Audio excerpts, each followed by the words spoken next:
All right. Sure thing, buddy. Here it is. I actually can't wait till this can turn into a weekly thing so I can rename this series into something like SGM Saturdays or something. I think we could have a lot of fun with scheduled programming, but we need the channel to get much bigger so I'd have more stuff to work with. All right, let's start with the feedback from the first podcast, see if there are things I need to respond to or to clarify. Um, all right. Okay. Bro, I really appreciate the sentiment, but if listening to me talk for over half an hour is the highlight of your day, you must have been having a really bad day. So, I hope you're having better days, and thanks so much for the comment. All right.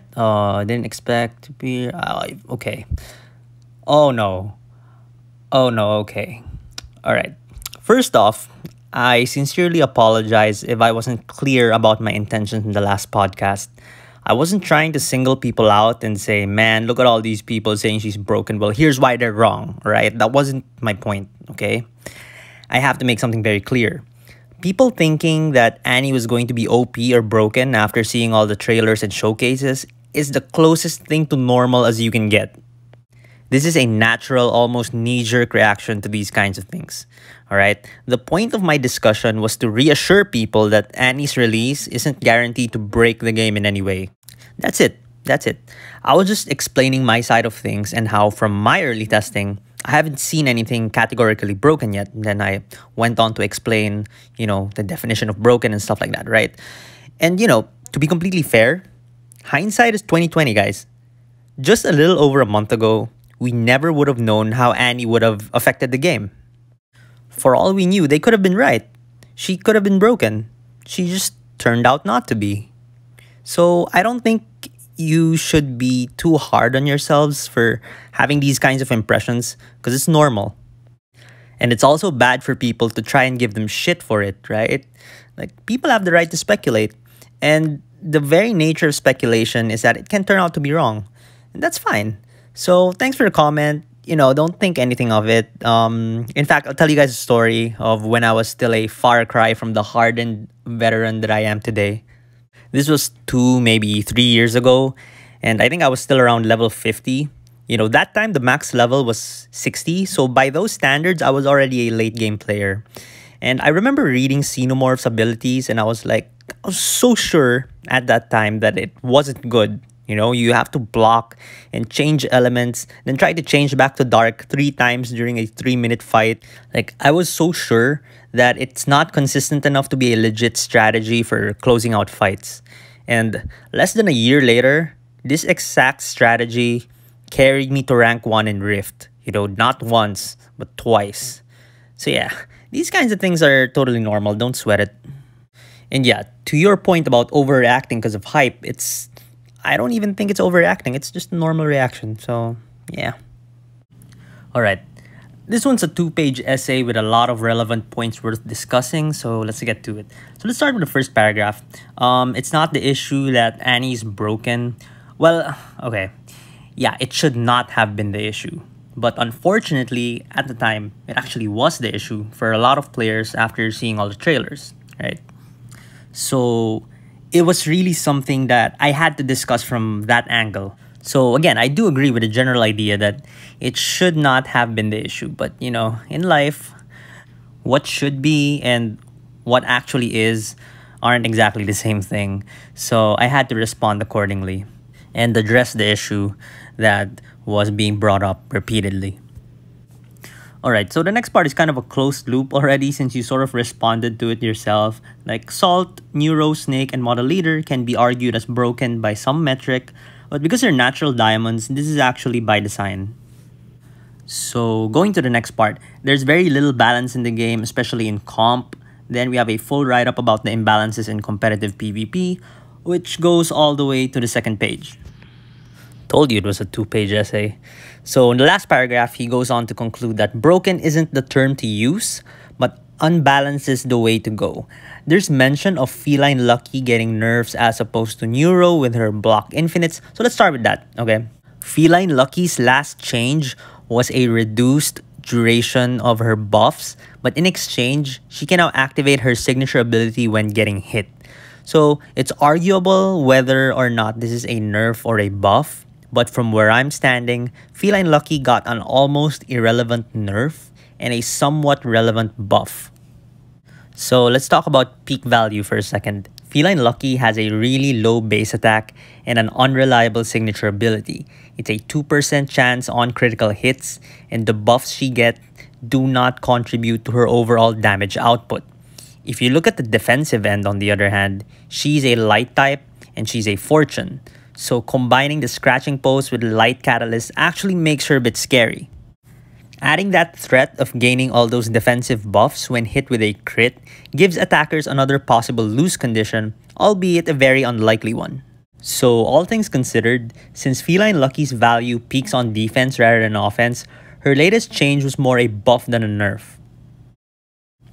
Alright, so moving on to what you said about Neuro. It actually goes all the way back to your first paragraph about Salt, Snake, and the others you mentioned. They're natural diamonds, so it's by design. And yeah, some natural diamonds are better than others, but that's also by design, which I'll get to later. So now we can finally move on to what I think is the main theme of this essay, which is nothing is necessarily broken, but there are a lot of imbalances. And this is why responding to this is a bit complex. You're discussing two very different game modes under the same premise. Okay, so Skullgirls Mobile Competitive PvP and Skullgirls Mobile PvE run on practically opposing principles and have to be discussed separately. I mean, sure, you can find some common ground between the two, but discussing both together makes it very confusing. That's because of this one fundamental difference between the two modes. Skullgirls Mobile PvP needs as much balance as humanly possible. And you did very well to highlight all the imbalances in that game mode. Unfortunately, I can't go deep into that because I'm really not a PvP guy. It's way out of my expertise to give any reliable feedback, so I'm really sorry. I mean, I can pretend to be an expert and say some bullshit, but I'd rather not. SGM PvE, on the other hand, actually needs imbalance. The rarity system alone fundamentally dictates a pecking order among fighter variants. And it's more than just the rarity system. Even within the same rarity, there should be imbalance as well. That's why Buzzkill, for example, is by a lot of metrics better than Raw Nerve. Or even among the diamonds, if you want a really strong one, you would absolutely choose a Neuromancer over a Furry Fury. And this imbalance is what keeps the game's economy going. This is what drives people to try and farm or spend money for relics and try to pull for specific variants instead of thinking, oh, any gold or diamond is gonna make me feel very satisfied, right? There's a healthy level of dissatisfaction needed to drive players to go for pulls, and these imbalances help achieve that. Of course, that's as long as these imbalances don't lead to restrictive play patterns. For example, I don't have a Neuromancer, but I don't think my late game farming is affected by the fact that I don't have her. So I'm chilling. Looking at the big picture, Neuro is ridiculously strong, but owning her doesn't make or break your account. These kinds of picks only really matter if, for example, you're tryharding in Rift and you're aiming for top 3. I guess that's where having these kinds of fighters matter. But this is for a very small percentage of the player base and not for the general public. So yeah, imbalance is needed, but the degree of imbalance is what can be argued one way or the other. You mentioned Neuromancer, for example, and I sort of agree with you on that to an extent. After all, in my last podcast, I did say that I feel Neuro is dangerously close to what one may call broken, but even then, I'm not totally sure about it. Because as I said, not having a Neuro doesn't make me feel like I'm unable to function optimally in this game, so it's hard for me to tell if this is an actual problem for the game that needs to be addressed. So I think I've covered most of the points here except the specifics of the PvP stuff because unfortunately it really is out of my league. So, sorry, and thanks very much for taking the time to type this comment. So I think this is a good time to transition into Mist's question over here, since it's kind of on topic, right? What are your thoughts on SGM PvP? Well, I don't have much thoughts about it. I'm happy it exists for starters. I mean, as you've read a while ago, they have a lot of work to do as far as balancing is concerned, and I'm not sure if that's even a priority for them. At the end of the day, PvE is the flagship game mode of Skullgirls Mobile, and if there's stuff on the to-do list on the PvE end, they might have to focus on those first. Like, I try to be as considerate as I can about these kinds of things. Changes and overhauls require resources, and these guys aren't industry giants like Tencent or MiHoYo. They sort of have to pick their spots and focus on areas where it has the most chance of resulting into more financial growth, which will then give them resources to be able to iron out the areas that they couldn't have before. So yeah, PvP is mostly a bare bones game mode for now that has a lot of room for expansion. And if this game grows, then it's not hard to imagine that all game modes will flourish with it, right? But going back to economics, there's also supply and demand to consider, okay? I don't know the exact numbers and I can only take it from experience. I'm one of many players who just uses PvP for win trading as a source of daily theonite. It's not that I dislike PvP, it's just that I got into Skullgirls Mobile for the PvE aspect, and that's what I'm most drawn to. So if majority of players are like me, then it becomes harder for devs to focus resources on PvP. But of course, the reverse is also true, right? Wherein investing more on PvP and making it more enticing for players will help grow that game mode. So at the end of the day, it's down to economics and accounting, right? They have to make decisions that are best for business because that's what's going to keep the game alive. Don't think these guys don't care about PvP. I truly believe that they do. You have Liam on the dev team, for crying out loud, who is a true Skullgirls competitor, right? Of course, he wants to be able to deliver the same experience to mobile. And I'm sure it's not just Liam. Before mobile even existed, I'm sure most of them were 2E guys. And they definitely have their own aspirations on delivering an amazing PvP experience on mobile. So yeah, that's really all I have to say about the PvP game mode in general. It probably sounds like a whole lot of nothing, but it is what it is, guys. I'm really not a PvP guy. So yeah, let's take a break from all of the heavy topics for a bit and chill. Oh man, that's sweet baby Jesus. Ow. Alright, I'll go through these one by one. The first question is about how to improve versus mode, and I've already exhausted the topic a while back. And again, I'm not a PvP guy, so I don't really have specifics I can think of. But if any PvP guys are out there, feel free to answer his question in the comments because I'm really not much help here, sorry. So the second question is about bonus stats. I have a comprehensive discussion of stats in episode 3 of my newbie guide, so check that out. I'm sure it will answer most, if not all of your questions regarding those things. And if it didn't, let me know what I failed to discuss about stats, and if my video really didn't cover it, then I will personally apologize to you in the next podcast, if there's going to be one. And that's all you're gonna get, buddy, an apology. This channel's too poor for giveaways. But I mean, hopefully that changes, right? So third question, you're getting a lot of dupes and it's tiring to try and level and evolve all of them. Well, that might be the problem. You might be putting too much on your plate. You're not pressed into milking every single dupe you have as soon as you get them. At the end of the day, your priority is to focus on your main offensive carries so that you can get to higher prize fight streaks, because that's where you can get more experience and level stuff up faster. In episode 5 of my guide, which covers farming, I demonstrated how long shot bonuses in high streak prize fights work. That's pretty much it. There's no real shortcuts in this game, which is both a good thing and a bad thing. So you mentioned being a free-to-play gamer.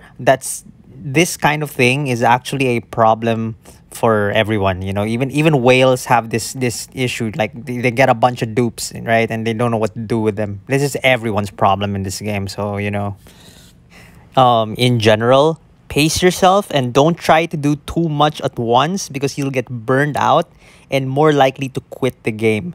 So the last question you have is very similar to this next one, so let's get to it. Alright, as someone who chooses to play this game as a side game, what do you prioritize first? Doing special events, doing prize fights, or other things? I can never get enough Canopy coin. Alright, believe it or not, I'm in the same boat as you are. This channel is not a full-time thing for me. I mean, I'd love for it to be, but the channel itself and viewership is currently too small to keep me at home all day and just keep doing this. So what's been happening is, I make content in my spare time. And the irony of making Skullgirls mobile content in my spare time is that I have less time to actually play Skullgirls mobile. So yeah, I mean, I'm laughing because it sounds so fucking dumb, but it is what it is. So I know all too well how to answer this question. Alright, so first off, you have to pick your spots, right? For Canopy coin, keep an eye out for the Medici prize fights. Every 2 weeks, we get one on Tuesdays or Wednesdays. And every Sunday, we get one as well, right? So the cutoffs for these milestones are not too high and they give a buttload of Canopy coin. Alright, next up, you want your theonite. It's the premium currency. If you're not a whale and you feel like you can't get enough Canopy coin, then I'm pretty sure you can't get enough theonite either. So do the daily missions and look for someone to win trade with for that extra 10 on PvP, okay? Most days, it'll take you around just 10 minutes to get all of them, and these daily theonite gains will add up really nicely. In fact, you can cash in 1,600 theonite for 1.8 million Canopy coins, so that sort of covers that end too. And then if you still have time, I highly recommend finishing as many milestones as you can on the bronze, silver, and gold prize fights. They give both theonite and Canopy coin. The milestones are a bit higher than the Medicis, but still not too high, but they last 3 days.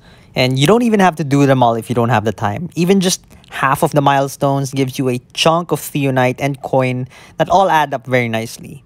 Then after that, if you still have time, try to do rift battles at least 5 times a week. Seriously, don't sleep on the rift coins. They are very, very valuable and can be exchanged for amazing stuff. And I keep saying this, but they really do add up. Again, for rifting, it's not about winning, it's about the coin. Just do the weekly minimum at least and you'll be set.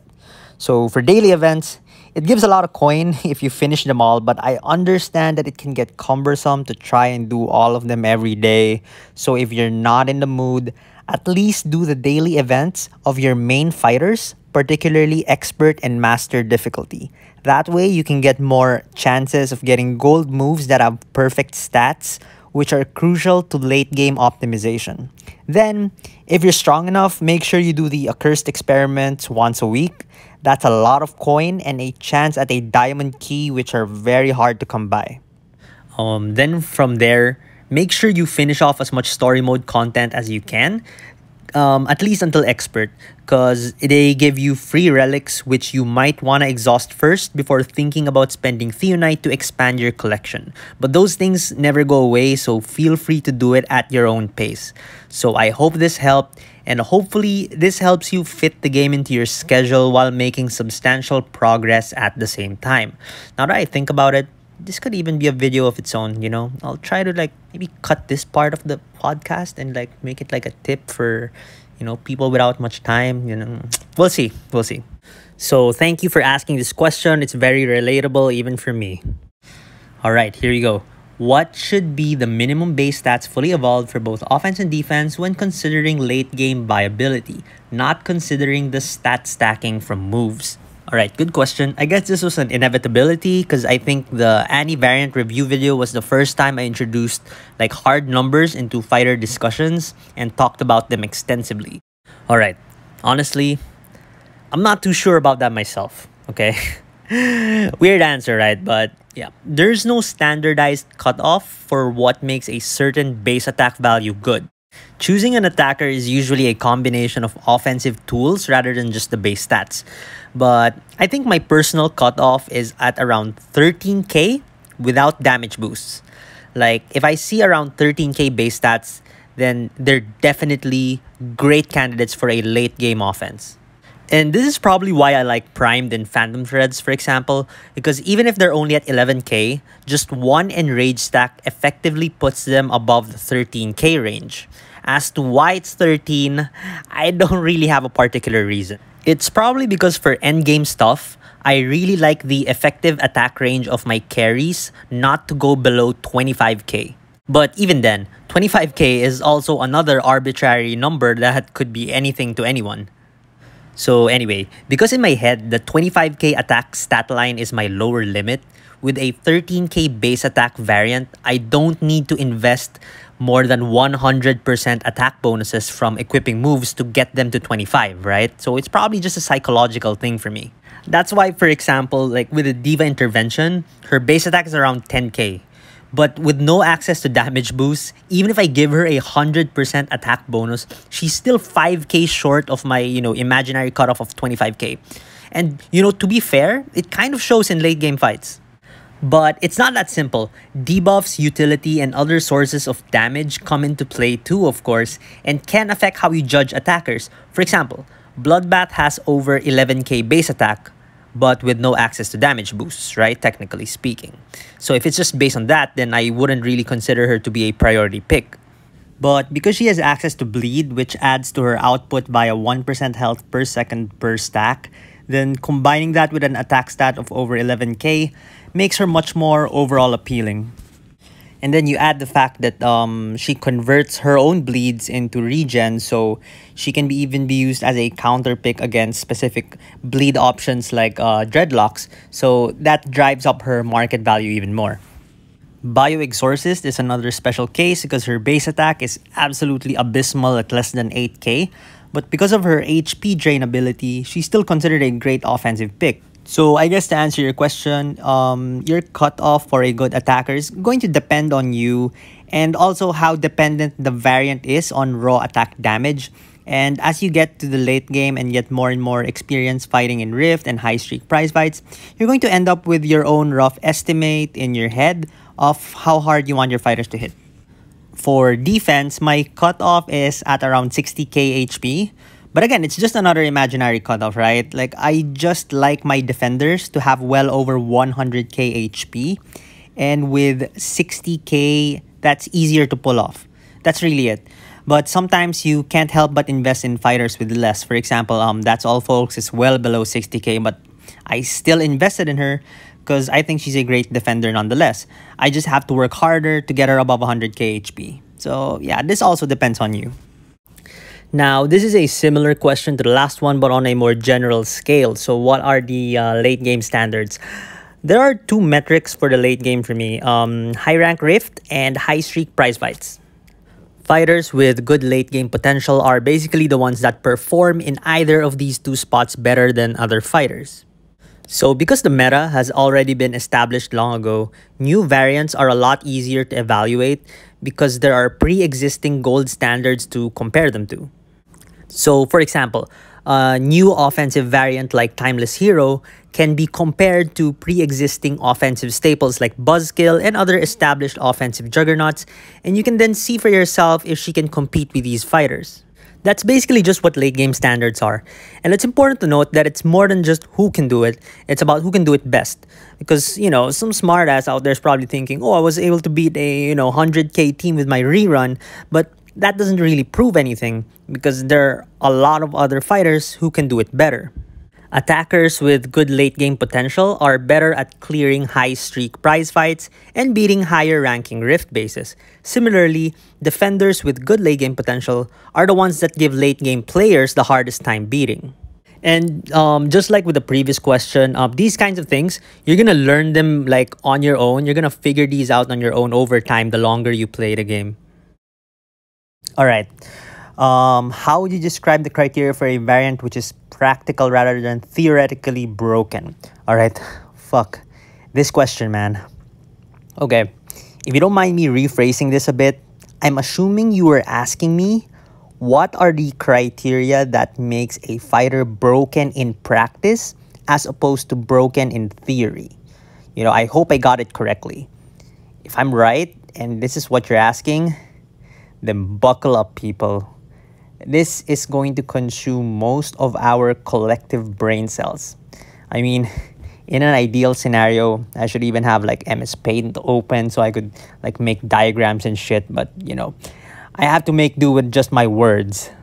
So to remind people, I'm about to discuss what makes a fighter broken in practice as opposed to broken in theory. All right, here goes. In Skullgirls Mobile, wait. Oh God. No, not just in Skullgirls Mobile. In any game with any form of player-to-player interaction, there is the game itself, and then there's the metagame. I'm not talking about meta, the acronym, all right? If you guys don't know, meta as an acronym actually stands for most effective tactics available. That sort of blew my mind the first time I heard it too. Anyway, I'm not talking about that. I mean the actual metagame. In poker, for example, the game would refer to the rules of poker, like the types of hands, small blind, big blind, betting, raising, folding, limit, no limit, and all those other rules. That's the game of poker. The metagame, on the other hand, refers to external factors that affect the game state but is not necessarily caused by the game itself. So here's a real-life scenario. You're in a casino playing poker, dealer gives you a pair of kings. And if you know the game well enough, you'd know that pocket kings is one of the strongest hands in poker. At least pre-flop, but, let's not get into that. Alright, so that's the game. Statistically speaking, because of how the game designed the rankings of hands, your odds of winning are huge. But then the guy sitting in front of you looks you in the eye and says, I have 2 aces. I'm all in. And if you know your poker, you know that if there's one hand that's stronger than pair king, it's pair aces. So now you're sweating. He's all in. He happens to have more chips than you. If you call and you lose, you're broke. To make things worse, you weren't even supposed to be in the casino. You were on your way to pay your college tuition. And if you fold now and walk away, you lose a shot at the pot, but at least you don't go broke and destroy your future, right? So that's exactly what you do. You fold. So guy in front of you takes the pot, and for good measure, he shows you his hand. He doesn't have pair aces. He has a 7 and a 2. He just bluffed you out of one of the strongest hands in poker with statistically the worst hand in poker. And as far as the game goes, almost 10 times out of 10, your hand beats his. But he still takes the pot. That's because this guy wasn't playing the game. He was playing you. That's the metagame. A game within a game. Alright, so I know what you guys are thinking. So what the fuck does that even have to do with Skullgirls Mobile? Well, the moral of the story in the context of this discussion is that even if a pair of kings, in theory, beats almost every other starting hand, in practice, there are many ways for players to be creative and still come out on top. But just so we're clear, the real moral of the story is don't fucking gamble away your tuition, college or otherwise. So let's apply the poker discussion to the actual game in question. Let's talk about Xenomorph. So what does the game dictate? Xenomorph can inflict a 30-second doom, which instantly kills an opponent after it expires. The game gives it a limiting factor, however, which is RNG, right? You have to switch away from dark, then switch back. But even with this check, it's broken. Theoretically. Why? Because the rule of Skullgirls Mobile is to win fights by dealing damage to your opponent and killing them. Get their HP from 100% to 0. That's why there's this tug-of-war of stats. On offense, you want your guys to hit hard to try and get their health low, so generally you want to increase attack. On defense, you want them to be able to take more hits, so generally you increase their HP. But Xenomorph does not give a fuck about all those things. If Xenomorph had a base attack of negative infinity, and her opponents have a base HP of 69.420 billion, Doom still gets that number all the way down to 0 in 30 seconds. That's broken. In theory. So what about in practice? Well, picture this in your head. So let's say you got your Xenomorph from a premier relic. You're happy and you say to yourself, time to cheese our way to the top. So you start rifting and you start cheesing every boss node you can find with your Doom. And you start climbing. You finally make it to the 1300 rating and you start seeing the bases of diamond players. And then you run into this catalyst. Suddenly, your Doom isn't taking them down to 0. They're still alive and they have a 15-second final stand each. And with all your eggs in the Doom basket and no other way to close out the fight, the clock runs down to 0 and you lose. You try another base, but it's more of the same. To make things worse, near the end of the season, since you climbed a considerable amount, all these diamond players see your base and all step on you. You finish the week at Silver 2. The end. Yeah, that's right. It was me all along. Oh, God. Oh, no. But seriously, I just couldn't find time to rift lately, so it is what it is. So, what's the moral of the story, guys? It's this. Xenomorph, by all metrics, was broken on paper. But player-based behavior and decision-making created an environment where Xenomorph's value is heavily diminished. That's game versus metagame. But we're not done, guys. We still haven't answered the poor guy's question. You thought it was over? I told you to buckle up. You should have listened, man. Our brains are not making out of this thing alive, right? Alright, let's go back to our favorite case study, Neuromancer. On paper, she's kind of broken, but granted, less broken than Xenomorph. On paper, okay? We're still speaking theoretically here, because unlike Xenomorph, she doesn't really bypass any of the basic rules of the game. But one thing that stands out is that she heavily punishes one of the most basic play patterns used in this game, blocking. So, let's now move on from theoretical to practical. So how the fuck do you play around a modifier that punishes blocking by not blocking? That's it, guys. And this is why Neuromancer is borderline broken even in practice. It forces out a play pattern that is counterintuitive to all but the most skilled players and can feel very oppressive, especially when she's well invested in and when she's combined with certain catalysts. Now, on the subject of catalysts, someone out there whose brain isn't deep fried yet might be thinking, well, if we're talking about things that punishes blocking, what about Scratching Post?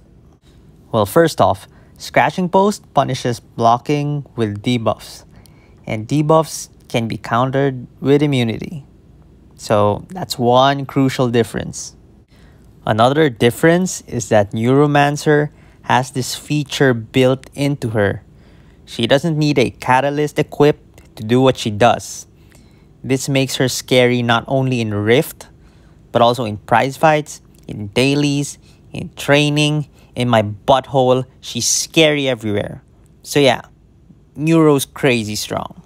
And Scratching Post deserves its own discussion some other time. I'm just gonna wait for someone to make a comment about that first. Now let's move on to one last case study, Plot Twisted. She's a defensive squiggly who revives with thorns and a bunch of debuffs. On paper, farthest thing from broken.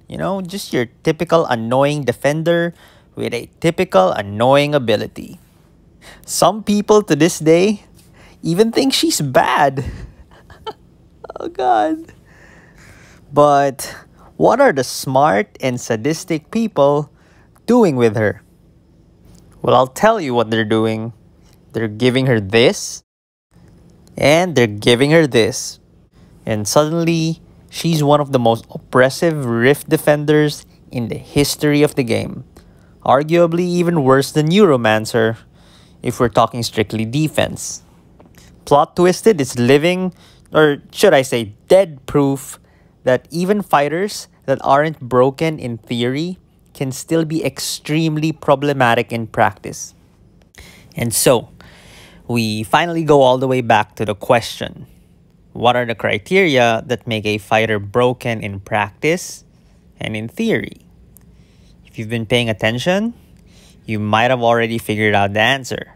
If a fighter's brokenness can easily be kept in check by player adjustments, then it is broken only in theory.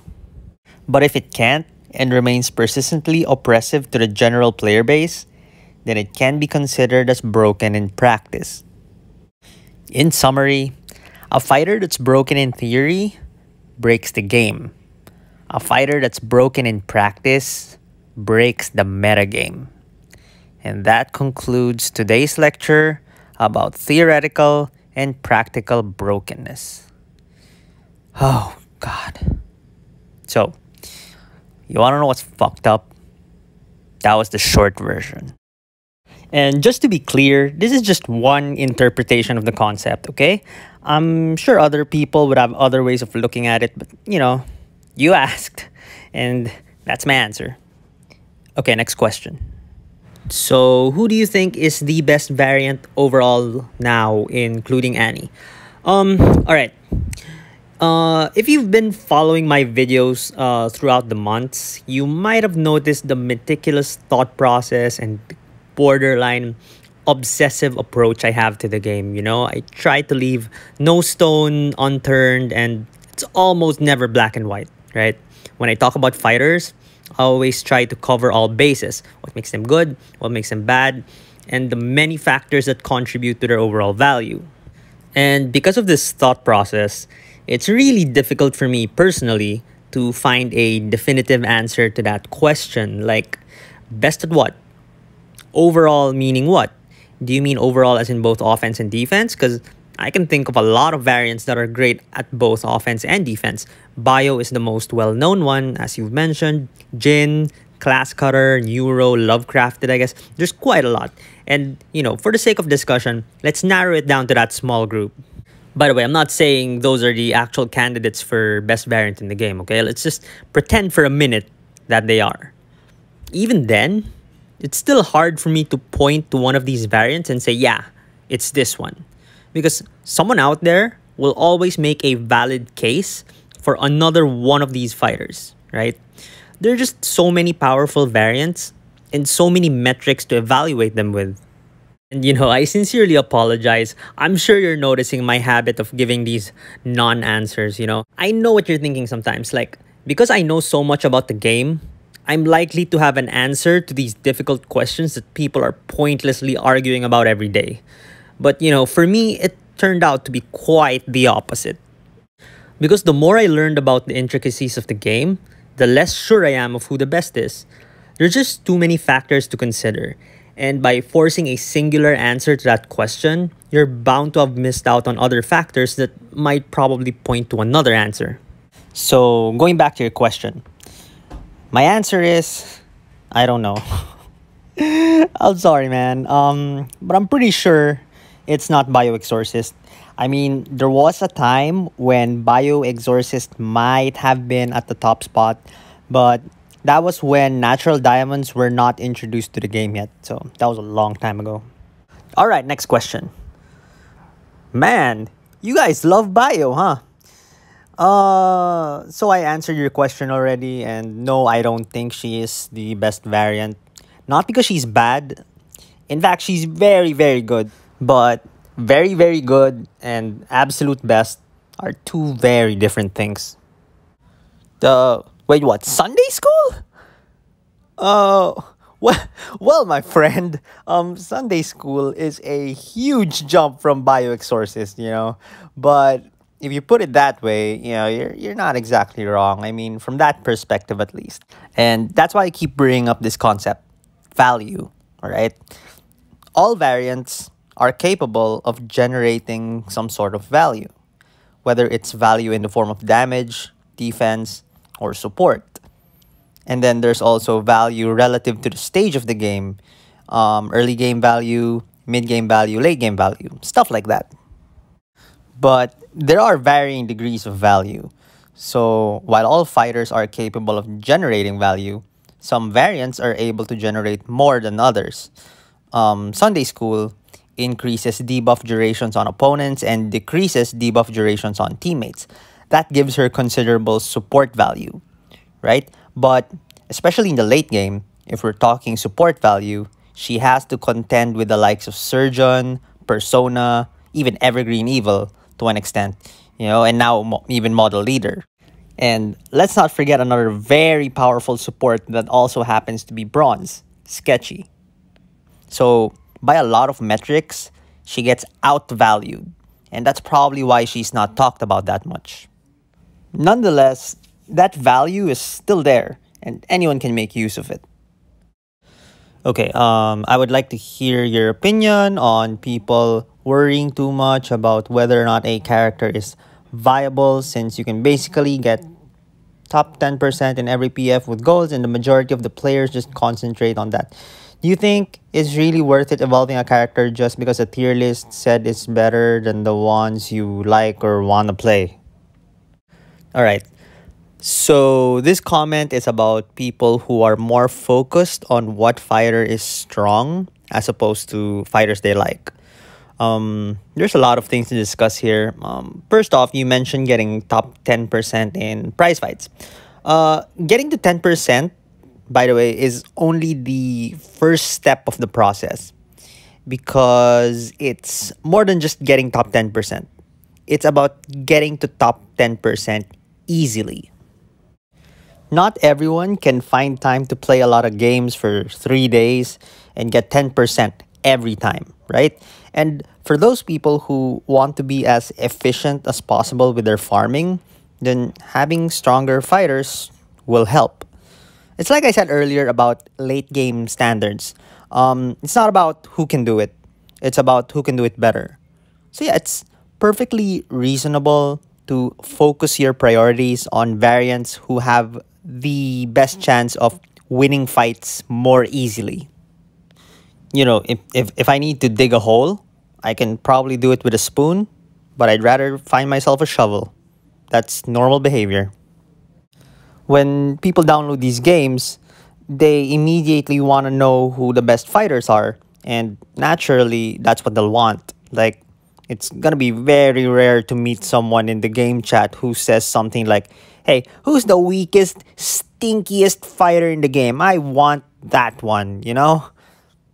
So let's go to your question. Is it really worth it to evolve a character just because the tier list said it's better than the one you like? There's no right answer to that question, actually. If you're someone who prefers having stronger fighters, then yeah, it's worth it. But if you prefer using a fighter who happens to be not as strong and you don't care about using stronger fighters, then no, it won't be worth it to you. And these things are not mutually exclusive, by the way. I love Shadow Puppet. Among all the variants I own, I enjoy using her the most. And she also happens to be one of the strongest variants in the game. So as you can see, it's possible to use variants you like and variants that are good at the same time. By the way, you also mentioned tier lists. I'm personally not a fan of tier lists, which is funny for me to say because I have one on Reddit, but that's because people made me make one. Anyway, your question isn't about tier lists, so we won't get into that. Maybe if someone brings it up in the comments, we can talk about it next time.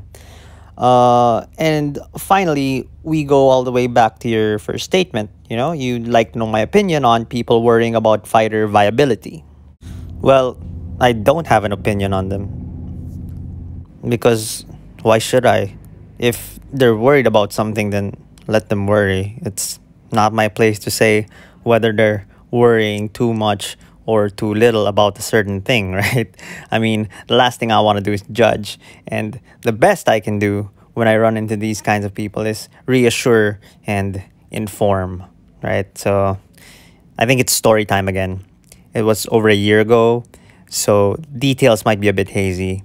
I log into the game and I see a bunch of scrolling capital letters. You can practically hear these people in chat yelling. Someone was like absolutely hysterical. I just want JoJo! Is it wrong to want JoJo? And stuff like that. And everyone was just piling on him and calling him greedy and a bunch of asterisks and more asterisks. So I click on the guy's profile and I finally understand why they're so fucking mad. He's level 5 and his profile pic was an Assassin's Creed. And, you know, that triggered the fuck out of me. Because fun fact, guys, back then, well, all the way to present day, I still don't have an Assassin's Creed. And the game decides to give her to this level 5 who only gives a fuck about JoJo. So, you know. And by the way, for people who don't watch documentaries, JoJo refers to heavy metal big band. Anyway, this goes on for what feels like eternity, you know. Half the chat room already gave up and started muting the guy. And he just won't quit. He's still fucking salting all over the chat room. So I finally decided to say something. You know what I say to him? I said, hey, you're only level 5. You still have lots of chances to get free relics. Just clear story mode and try your luck again. And you know what he says? Okay, I'll do some story mode now. Thanks. And he leaves. And we never hear from him again. I mean, who knows what happened after he finished story mode. But that's a problem for another day. Alright? Anyway, my point is, players are going to value different aspects of the game. And in my head, the only thing we can do is respect these values and treat them the same way we treat any other human being, with kindness and respect, right?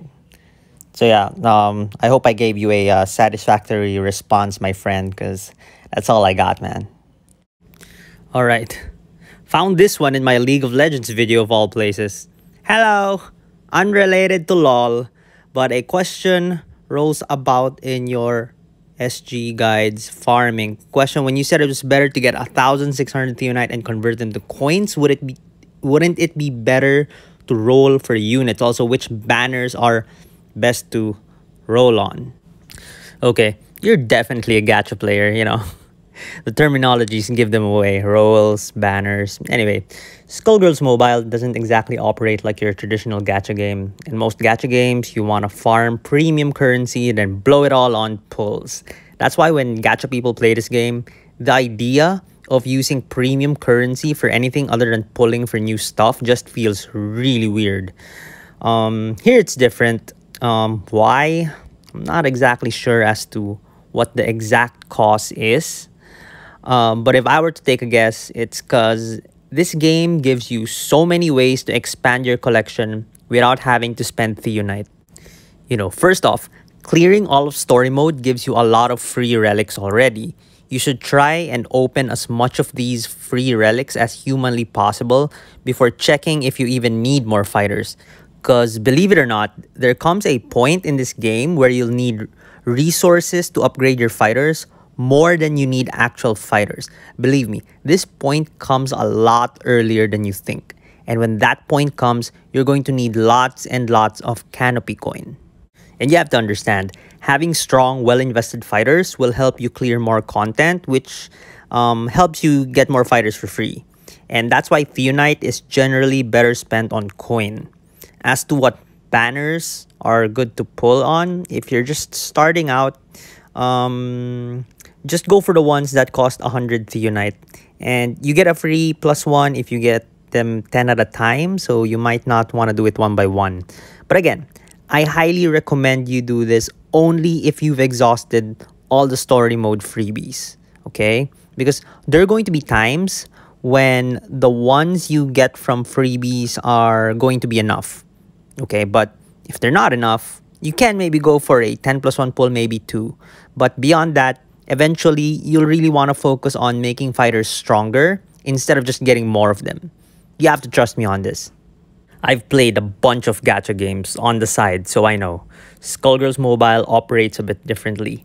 It's a lot grindier than other games, but in return, it gives players a lot of ways to expand their collections without relying on premium currency. So let's check out some more comments from the variant review video.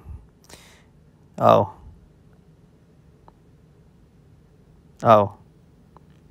You know, I expected to be trolled for this. I really just wanted to make it clear that those Annies weren't mine, but you know, I expected to be trolled by, one person, two people. But yeah, you guys, yep. Oh wait, there's more. There's more. Yeah, keep it going, boys. Oh God. All right, finally. Wait, what? Post more. What? I reviewed all of the Annies already. What do you mean more? Oh, is this what you mean? Other characters? I mean, I guess I can. Like, which other characters though? Oh, you mean all of them? Wait, all of them? Is this what y'all mean? All of them? Don't second that. What do you mean seconding? Don't second this.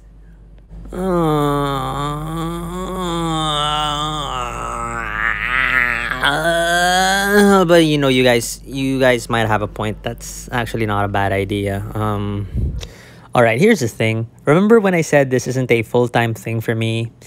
It has more significance than you think. Making these types of educational videos with full discussions is already difficult as it is. And because I only do this in my spare time, it makes it that much harder to pull off. So growing this channel by a significant margin is feeling more and more like a necessity. It's awkward sometimes because I never really cared about subs and views and likes and all that shit. I really don't. I just want to help players. That's it. I started making guides on Reddit. That's how I started off. And I was overall satisfied being able to help out the people that it was able to reach. But then something happened earlier in the year. Maybe one day I'll tell you about it, but I don't feel like now's the time.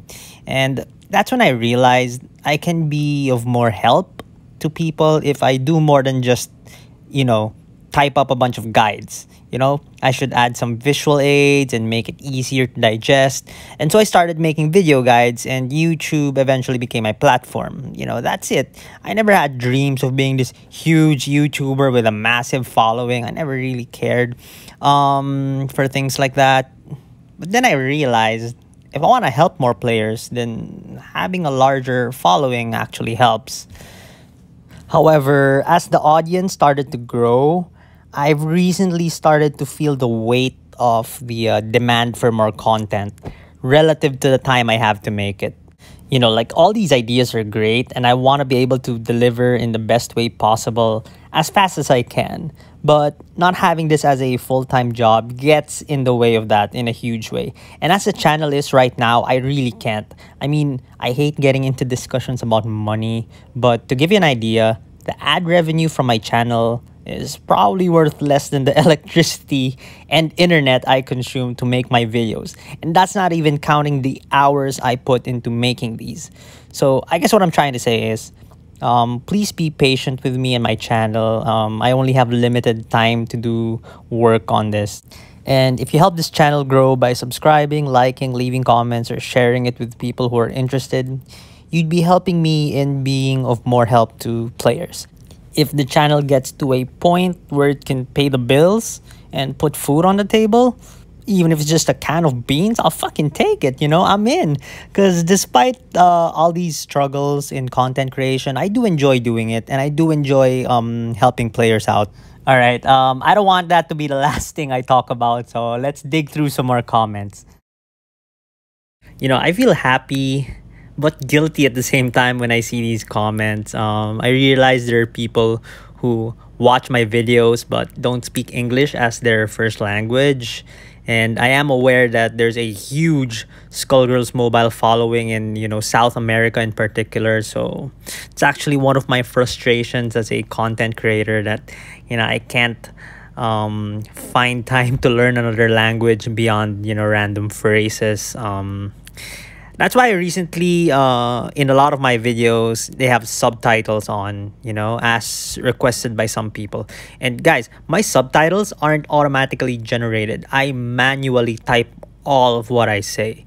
I want it to be as accurate as possible because I feel that's the best I can do for you guys right now. So, thank you for putting up with my videos, and lo siento, solo hablo inglés. It is what it is. And oh, I think I already responded to this comment.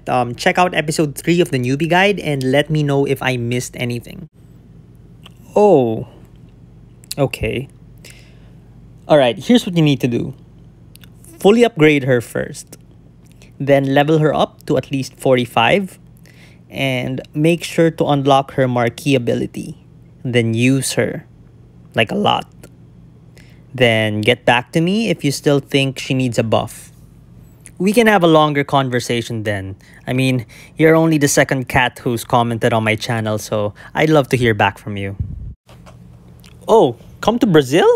Absolutely, bro. I mean, I have a lot of saving up to do first before I could do some traveling again. But yeah, I do enjoy it. I think last time I went to Vietnam, I had so much fun.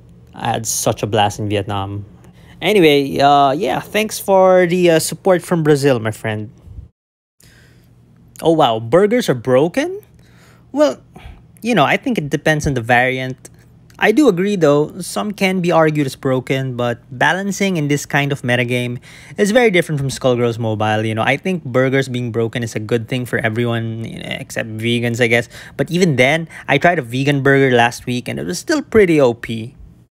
Okay, whoa there! Okay, this is a channel mostly for gaming, okay? Not politics. I don't want to get into these very polarizing and controversial topics this early in the game, It might divide the already small audience we have going on here. So, no comment. Okay? Pineapple suck. So, let's wrap it up here, people. I hope you enjoyed this. I know I did. And if your comment wasn't in the podcast, it could have been a lot of things. It might have already been covered in another video, or I might have just missed it. If you think your comment or question will help contribute to the next podcast, feel free to repost the comment. Although again, not sure when that will be. So thanks everyone for joining in, and that's a wrap.